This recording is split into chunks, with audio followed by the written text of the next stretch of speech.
Hi, everybody. So, this week we've been talking about how to show up in relationships to promote a healthy relationship, and talked a lot about listening and how to deal with conflict and things like that. And some things that have come up are people asking questions like, well, what if someone doesn't join me in healthy communication patterns? Or what if people don't respond to my needs ever or listen to me? What if they don't listen to me? Then what am I supposed to do? And so that is an excellent, those are excellent questions.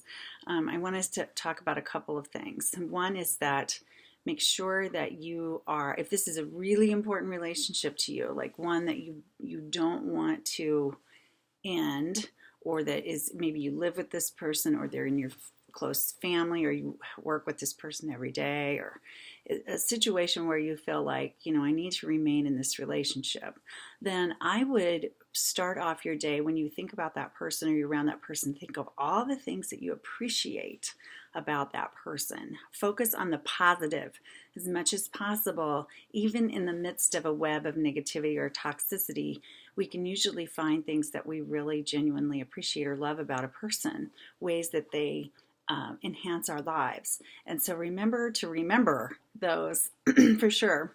And then I want you to check your thoughts about the relationship and about the person, because there may be ways that you are causing yourself more stress or suffering around the relationship by just how you're thinking about it. Like, oh, he's never going to change, or oh, she never gets me, or they just don't care about me, things like that. And really check those thoughts, because you can reframe your thoughts, look at something differently, and maybe soften some of those ways that you're thinking through things. Instead of saying she always does this or she never shows she cares, you might say, right now she's struggling to really understand what I'm going through, or he's not always able to show the deep feelings that he has for me, and I need to remember that.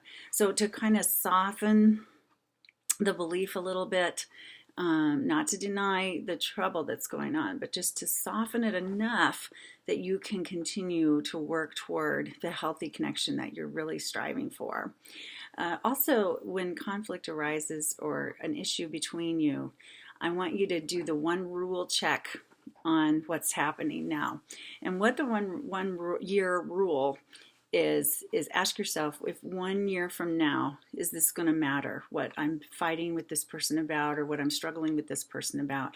And it really might be something that is going to matter a year from now. So then that calls to question more, and you have more thinking to do. But if a year from now it probably isn't going to make a big difference, you might want to rethink if it's worth the stress and suffering that you're going through about the issue.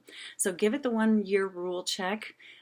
Incorporate appreciation and gratitude toward the person, even in not just in your thoughts, but definitely tell them what you appreciate about them too. This can soften them hopefully as well, so they can maybe let some of their defenses down and be better able to be accessible to you in a healthy way, and create more of that conducive communication for a happier, healthier relationship between the two of you. Now, another thing to always be looking at is, what are the positives between us? Like, what are the strengths in our relationship? No matter what the relationship is, if it's a working relationship, somebody you live with, someone in your family, neighborhood, a friend, it doesn't matter.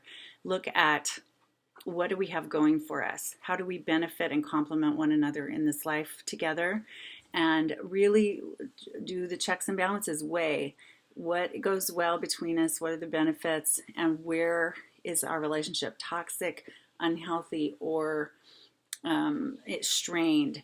And check the balance, because if there's like all this, if it's loaded with benefits, and then you have some things that kind of creep in here and there, then, if this is important to you, I'm wondering if that balance can work for you. But if it's loaded with stress and negativity, and then you just have a few things you like cling to as things that you appreciate or enjoy, then you might want to rethink the relationship. So make sure you are showing up, no matter what the other person is doing. Make sure you are showing up at your highest, at your best, and consistently over time, and attempting to bring good health and conduciveness between you over time and time and time again, before you hang up the towel, so to speak, on a relationship that's really important to you. I wouldn't give up too easily if it's a really important relationship to you. However, I wouldn't suffer too long if you just feel like they're never going to, you don't have any evidence at all that the person is going to come toward you in a healthy way and join you in truly growing together in the relationship. And remember that it's very important to remember that we do not have the power to change another person. We can invite them to look at things, that ways that we're looking to grow and change. We can ask them to consider some things that are important to us, for sure. But really, at the end of the day, we only have the power to change ourselves.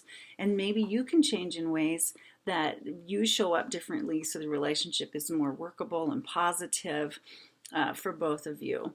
But anyway, so make sure you're striving to do everything on your end and not just sitting back and going, well, he needs to change or she needs to change, or that's it.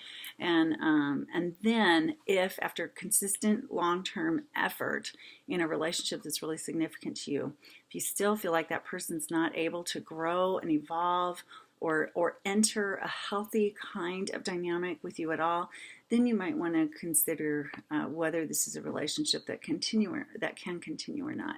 So those are just some thoughts to wrap up this week. I hope this series on relationships and ways to show up in relationship has been helpful to you. For sure, let me know. Feel free to give me feedback and future topics you'd like to hear about. So anyway, I wish you a wonderful weekend. Bye-bye.